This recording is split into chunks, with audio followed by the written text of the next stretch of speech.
Hej til YouTube. Velkommen tilbage til, ja, hvad skal vi kalde det? Hyggeserver optagelse ting. Jeg spiller inde på en af mine venners server. Det er Dutcode Danish server, det her. Og der kom så sgu lige 2 ind. Nå. Men som lige er join der.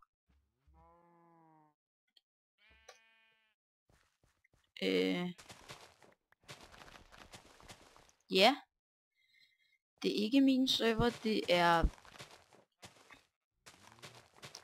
en, der hedder, ja, det har jeg jo allerede sagt, men ja, oh my god, no, jeg vil med at sige det der, men fuck det. Det er nok en af de her det er nok måske den her server, jeg vil optage allerflest Minecraft episoder og sådan noget. Fordi jeg kan rigtig godt lide den. Det har kommet rigtig godt fra start. Og nu får vi lige plantet de her seeds her. Så er vi ved at være der. Det var sådan helt standard hvedefarm vi har. Sådan så, og så carrots og potatoes her. Fordi vi har en village derom. Det kommer der mere om lige om lidt. Hvis I tænker hvad det her er. Bare får og grise. Og jeg ved ikke hvor fuck der er bedrock. Det er K004 der har lavet det. Så kom vi fandme mange ind på serveren alligevel. Men nu vil jeg lige lægge det her hvide og sådan noget ind i kisterne. Så der stort set ikke kan være mere i. Sådan der. Sådan der. Jeg ved ikke rigtig hvor vi skal starte fra. Vi kan bare starte herfra. Og gå over til K04's hus. De andre de har ikke rigtig fået bygget noget inde på serveren. Men ja. Nu venter vi lige og ser hvad der sker. Haha, det rimer. Det her nede, det er hans farm med køer og får. Og åbenbart også en hest, what the fuck. Nå, det er hans farm. Der er ikke så meget der. Og her har han så heste. Jeg skulle gerne mene. Nå, han har ikke fået name tag på den der hest.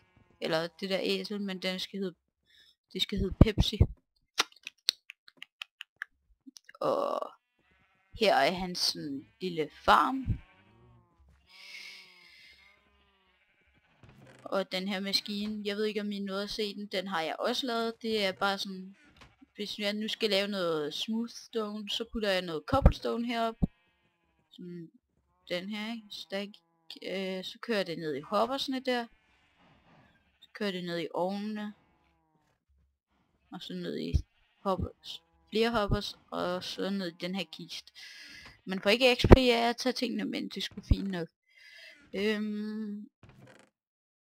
Han har noget dia, noget guld, og den måde han har fået isblokke på. Første enchant på serveren han lavede. Også første enchant sådan, bare sådan, ikke? Sådan, af alle. Og ikke rigtig noget specielt i de her kister. Sådan, ikke rigtig sådan meget. No. Her har han nogle senge til at sove i, sjovt nok. Her har han, hvis det var nat, så vil det sådan være mere tydeligt.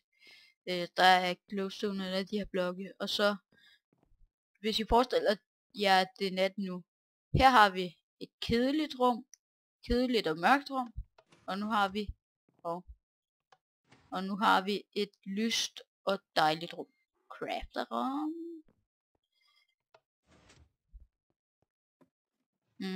Og så kommer vi op på hans sidste etage. Og som hans helt eget udtryk, så siger han, at det her, det er for, at det ikke bliver så forkantet. Ja. Yeah. Og nu ikke for at tage æren eller noget, men det her, det er min idé, det med, at man bruger glaspaint, så det der ser lidt mere moderne ud. Ouch. Ouch. Chili. Nå. Det herover, det er måske lidt et kontroversielt rum.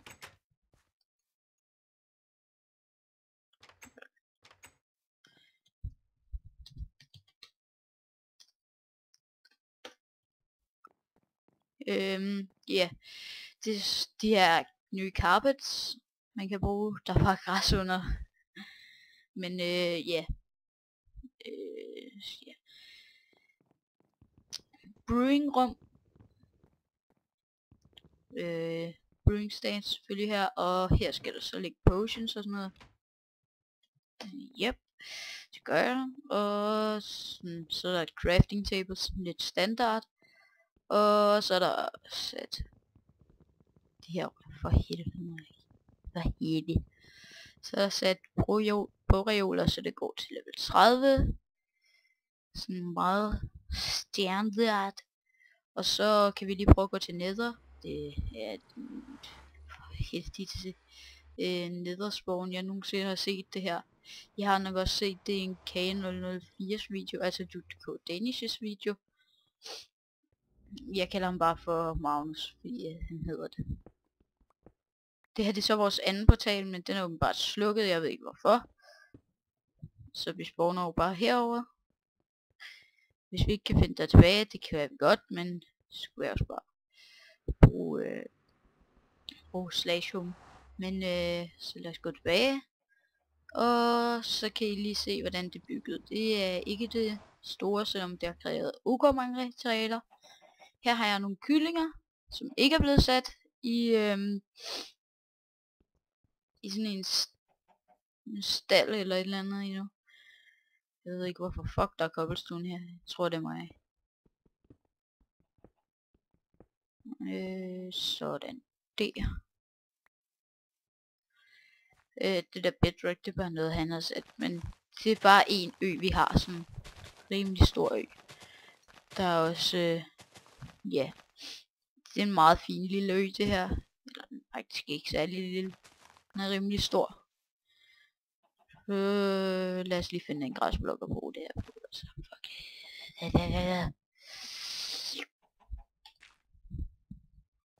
Sådan der. Jeg har bare de her dia tools klar i min inventory. Her har han lavet sådan en lille birkeskov, hvor der selvfølgelig sjovt nok er birketræer. Så det her det går jo ikke rigtigt, så jeg udvider dem lige.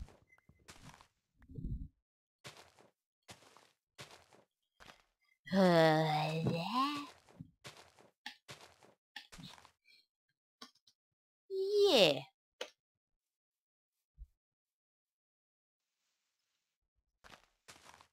Sådan der. Så tager vi lige resten. Undskyld, jeg kom til at puste min mic før, men altså, der er ikke så meget at gøre ved det. Jeg er og bliver en mic puster.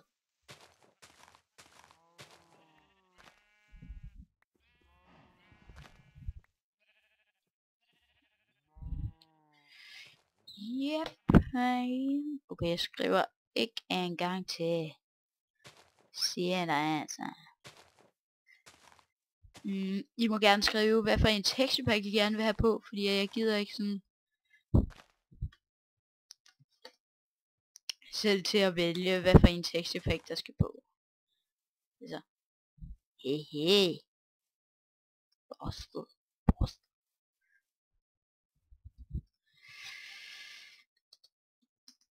Hvorfor er du i game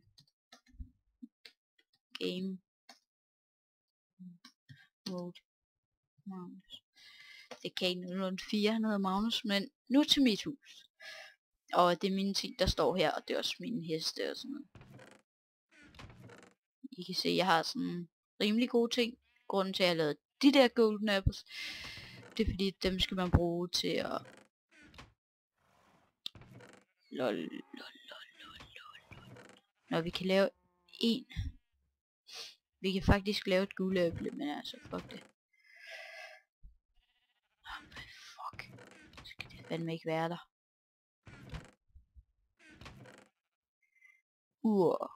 Og jeg har et name tag, det er så fucking heldigt. Jeg fik det faktisk af K004. Ja. Her er mit hus. Skriv gerne hvad I synes om den her world, som Magnus og vi har, eller sådan en ø. Jeg har brugt birke og mørktræ. I kan se mønstret kører sådan her. Den her række, den er 2 hele vejen, mens birketræ de er 1 der, og så 2, 1, 2, 1, 2, 1, 2, og sådan kører det også med det mørke træ. I kan se her, jeg har en kiste med materialer. Jeg har rimelig mange materialer, og ja, jeg har haft meget mere wood, men prøv at kigge op. Ja, det gjorde jeg så også, men fuck det. I kan se, der er brugt rigtig meget birketræ her. Fuck, så kom der lige en flue ind over. For satan! Det lød fandme forkert. Nå, men ja. Det er det så min anden etage skal det blive. Jeg har ikke fået lavet så meget her, fordi jeg har brugt rigtig meget tid på det singleplayer, som I så før. Hernede, jeg har ikke rigtig fundet ud af, hvad jeg skal lave endnu, men det bliver nok noget dyrefarm og sådan nogle ting. Og det der, I må spørge Dude.dk Danish på hans kanal, hvorfor det er der. Jeg har ikke noget med det at gøre. Men fuck det.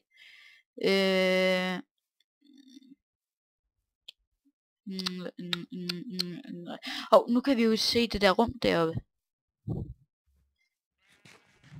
Lad mig lige æde. Og jeg kan også lige vise jer min mine bagefter. Så nok igen så går i en idé, men altså, fuck det. Mørkt og kedeligt rum. Mørkt og kedeligt crafting rum, hvor der er en workbench. Kan man lige se den stikker op. Hvor frækt. Mørkt, kedeligt rum. Lyst og dejligt rum. Jeg tror faktisk, at det er sådan et udtryk, han bruger. Altså, han brugte det i en af hans videoer, det tror jeg. Fuck det. Men, ja. Det er hans mine, selvom han faktisk ikke bruger den mere. Fuck. Det her, det er nogle dyr, han fangede til mig fra hans farm derovre. Fordi at jeg måtte godt få 2 af hver. Hernede, det er vores drop mine. Den er pæn. Ideen er bare, at man hopper ned, så er der noget vand, og så miner man så back. Hvis jeg skriver det, så kommer jeg tilbage til minen her. Så kan jeg bare lige prøve at løbe tilbage, altså. I kan se, det er på lag 10 faktisk, men man får de ting, der er på lag 12. Lorteflue. Det får man med der, og så også lag 11. Så det er fint nok. Det er min mine sådan ok lang efterhånden.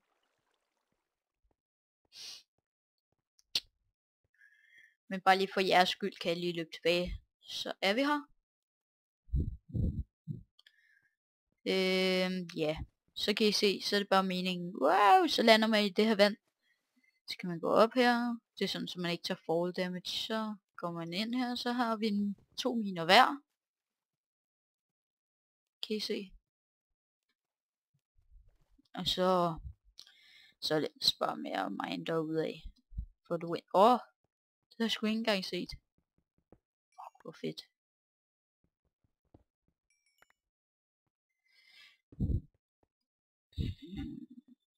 Sådan der.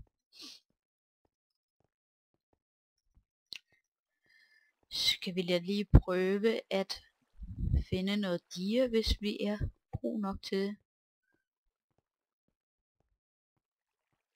Der er mange inde, mand. Fuck det. Okay, det jeg troede lige det var mig der var ved at ryge der. Det er faktisk meget godt vi lige får taget det her.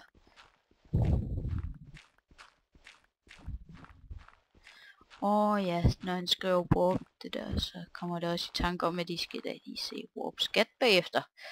I får lige en fakkel, så I kan se noget. Der bliver nok nogle episoder, der er sjovere end det her. Yeah.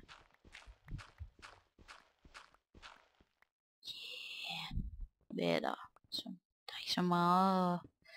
Ellers går det stille og roligt herinde. Altså, det er super hyggeligt at spille sammen med alle dem her, der er herinde. Ja. Skal jeg lige bruge Super Breaker. Fuck det.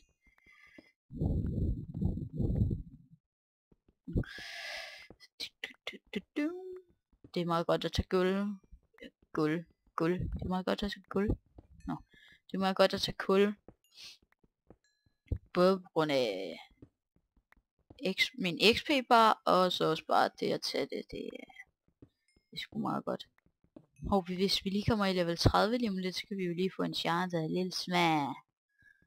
Lille svær. Sådan der. Så er der noget mere kul her.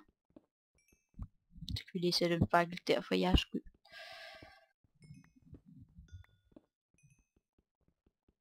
Det synes jeg er fair nok, at jeg lige gør. I må gerne skrive, hvordan min Minecraft sounds er, om de er for høje, for lave, helt de rigtig gode og sådan noget.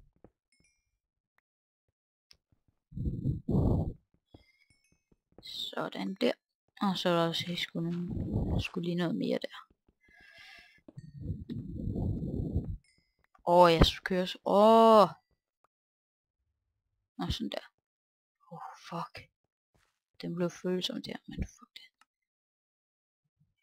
Ja, jeg skulle lige se min resource packs. Jeg har Faithful, Enhanced, det er den Brian spiller med. Sortex, den spiller The Syndicate Project med, hvis jeg har set det. Og Spax, den kender I jo alle sammen, Gex.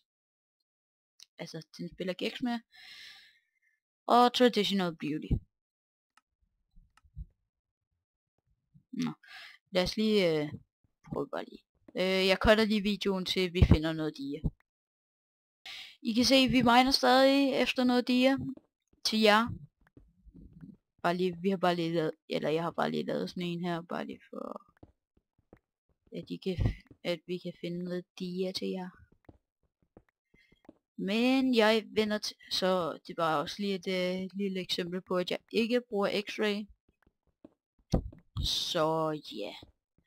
Jeg vender tilbage, undskyld, at det er så mørkt også. Men jeg vender tilbage, når vi har fundet noget dia.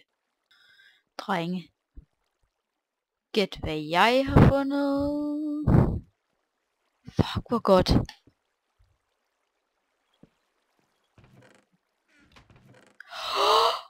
Yes! Yes, man! Fuck, hvor godt.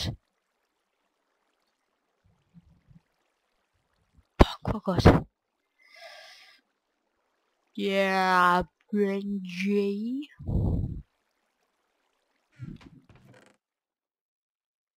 Endnu en horse armor. Fuck for dig.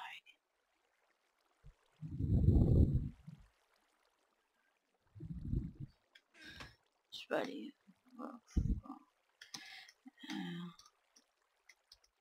Serveren på peace.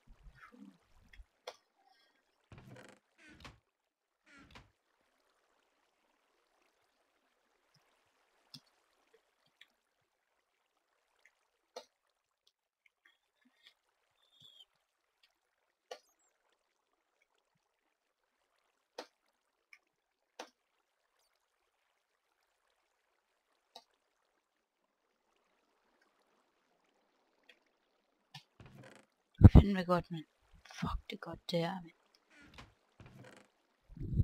Ej, vi gider ikke tage det der med. Så lad os lige tage det her jern bare lige. Fuck, hvor er det godt.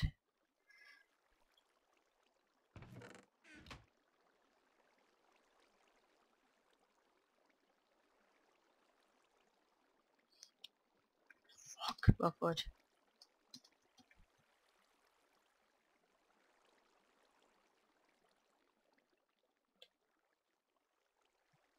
Nå, sådan der.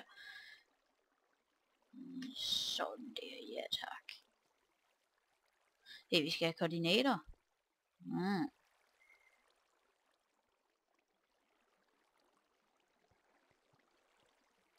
Men jeg fortsætter jagten på dia. Så vi ses lige om lidt. Oh fuck! Hvad fanden? Nå ja, det var mig. Fuck,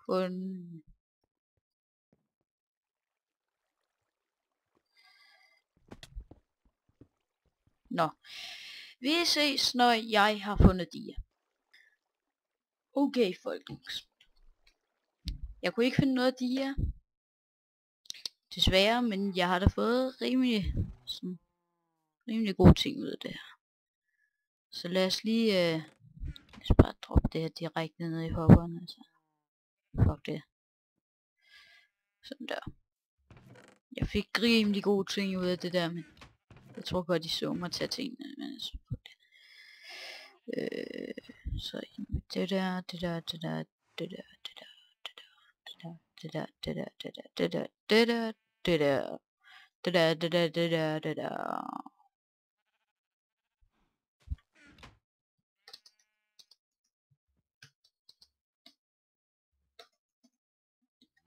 Det er sådan overraskelsen til jer. Det her. Der kommer til at være sådan en drop party eller sådan noget.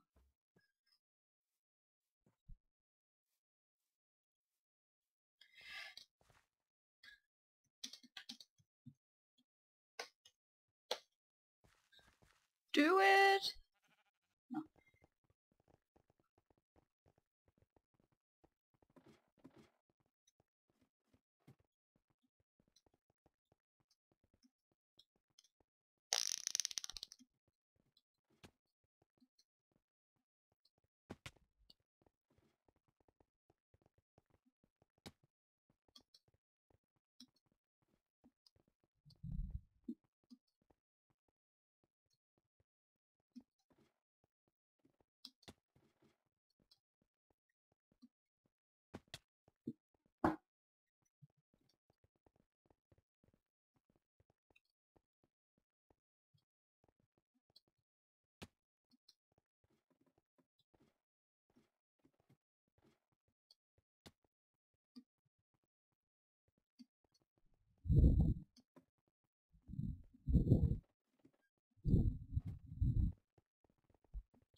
Ja, jeg mangler lige noget. Shit, man, jeg glemte helt det optog. Og mor, jeg optager stadigvæk, så... 2 sek. Så er vi tilbage igen, YouTube. Ja. Jeg blev lige afbrudt.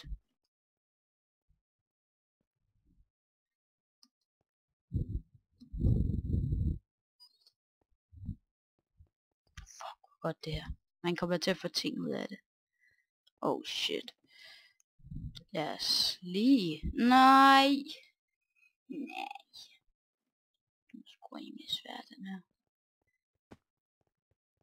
Graceful landing. Jeg aner ikke, hvad det er. Men jeg kan se, at vi i hvert fald skal enchante vores sword. Altså, diamond. Åh, fuck det, man.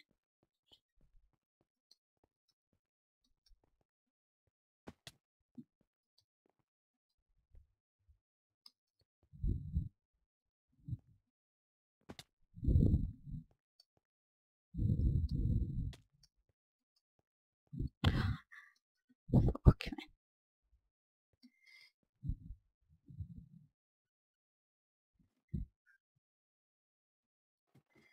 Åh, shit.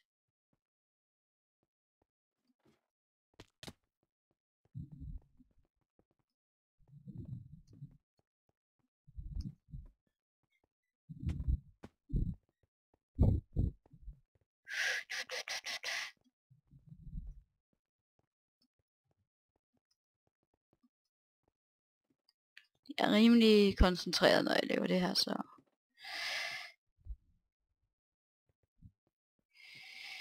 Ja, det er derfor.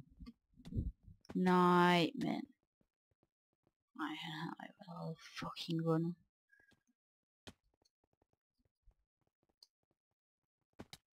Oh my god.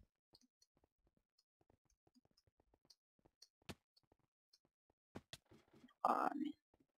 Okay, det her, det bliver ikke lige optaget. Det bliver for kedeligt i længden, det her. Fuck det. Vi ses, YouTube. Det var alt for den her gang. Lad os lige prøve sidste gang. Det kan sgu ikke være rigtigt, altså. Kom nu.